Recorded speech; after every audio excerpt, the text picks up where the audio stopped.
Hi everyone, I hope you're all doing very well and looking after yourselves. My name is 𝐸𝐿, and I'm here to talk about some significant changes brought up by the Pearson Institute regarding the PTE Academic Examination. Now, before I start this video, I'm going to talk about two things. One, what the changes actually are, and two, how you can actually use these changes to your advantage, and whether if it's a good change or a bad change, or if it makes your exam easy or difficult. I'm going to go through that as well. But now, even before I start off with the changes, I want to talk about things that don't change. And that's really important because there's a lot of confusion amid students regarding this. Things that don't change. Number one, the scoring does not change at all. What I mean by that is, if you needed 7 bands or 65 out of 90 in the PTE, you still need 65 out of 90. There's no assurance from the embassy, from the government, or from any university or institute saying that no, we've now changed the bands or the scoring system. No. If you needed a 65 before, you still need 65. If you needed 79 before, you still need 79. If you needed 50 before, you still need 50. So that remains unchanged completely. Now, with what's not changing out of the way, let's talk about the improvements, and are these actually improvements? Well, the first and foremost thing that you all must have heard about is the test duration.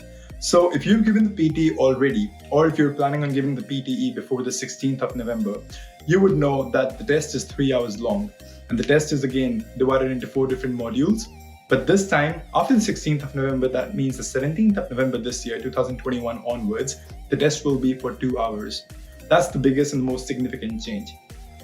Now this leads us to change number 2. Because the test duration has been reduced, the total number of questions have also been reduced.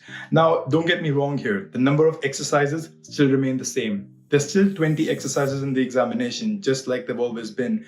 There's still 5 speaking exercises, 5 reading exercises, 2 writing exercises, and 8 listening exercises. That remains constant. But the total number of questions will go down, and we'll go through those in a bit. So now coming to the third change, or the third improvement. So I'm sure you're familiar with the breaks, or the optional break that's given before the listening module in the examination. But that break, even though it's optional at the moment, it will be completely removed once the changes go into effect. And that means that you no longer have the option of taking a 10-minute break before the listening module. And the fourth thing that they've suggested, or they've proposed, or rather they're working on, is removing the enabling skills section.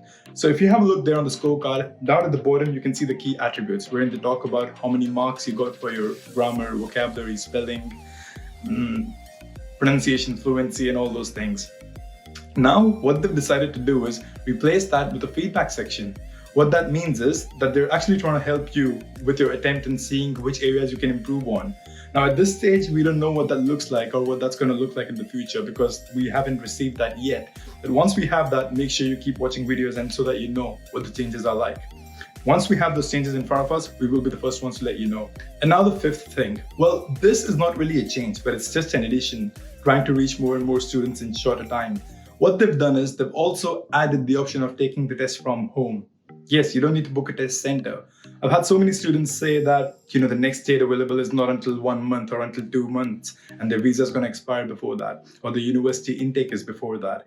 So what they're trying to do is allow you to take the test at home so that you don't have to wait as long to go to the test center and book at a test center of your choice. Now, obviously, we don't have much information about this, and in the beginning, there'll only be a few selected countries where this option will be available. But this is definitely on the cards. And now coming to the part that you're most likely waiting for, has the test become easier or is it still difficult? Well, let's put it this way, it's not become easier, but it's become a lot more comfortable to give. And I'll tell you what I mean by that. So there are 3 areas which you can use to your advantage and use to your benefit so that you can soar through your examination.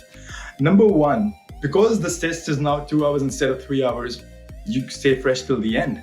A lot of times students are exhausted over 1.5 or 2 hours, and by the time they reach the listening module, which is usually after 2 hours, they're completely exhausted and they don't know what to do. They've been fatigued and they lose their mojo, they lose their tempo. So that usually works against them. But this time that won't happen.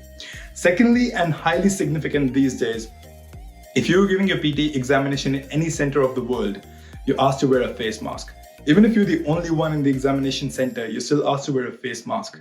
And a lot of times this works against the student because you're not used to wearing the face mask when you practice, which means especially when you're doing the speaking module, the face mask is highly inconvenient. Some students do suffer with the breathing as well when it comes to wearing a face mask in an enclosed space. That's very common, that's quite common. I do that sometimes as well. And on top of that, speaking becomes all the more daunting, which is probably why this will be very helpful for students if they want to give the examination from their homes. They don't need to wear the face mask. And the third thing, which I find quite helpful for some of my students, let's just say because the number of questions are now going down. For example, your weak area is the reading module. And in the reading module, there's this particular exercise, multiple choice questions, multiple answer. Let's just say you don't like that exercise. You're not a big fan of that exercise. And obviously you haven't practiced that enough. And maybe your exam is tomorrow and today you're finding out that, oh, I have to do this. You haven't done this your whole life.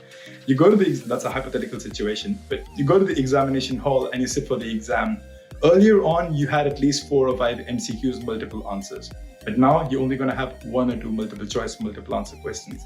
Now, I don't recommend this. I want you to work hard. I want you to follow the right strategies and templates the way we ask you to do and nail all the questions in the reading. But let's just say, for example, you're having a bad day and you don't know how to do the multiple choice, multiple answer questions. Then even if you get them wrong, you only get 1 or 2 questions wrong instead of getting 4 and 5 wrong from the previous structure or from the previous format of the examination. That way, if you get 1 or 2 MCQs wrong in multiple choice, multiple answer questions, you have a chance to redeem yourselves in the other reading exercises and use that to your advantage.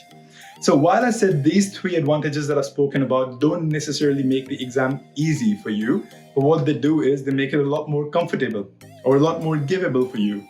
That makes sense. Well, if you still have any questions or doubts, please let me know. I'll be in touch. If not, then good luck with this.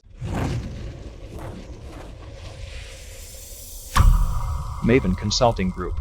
Career and Visa Specialists.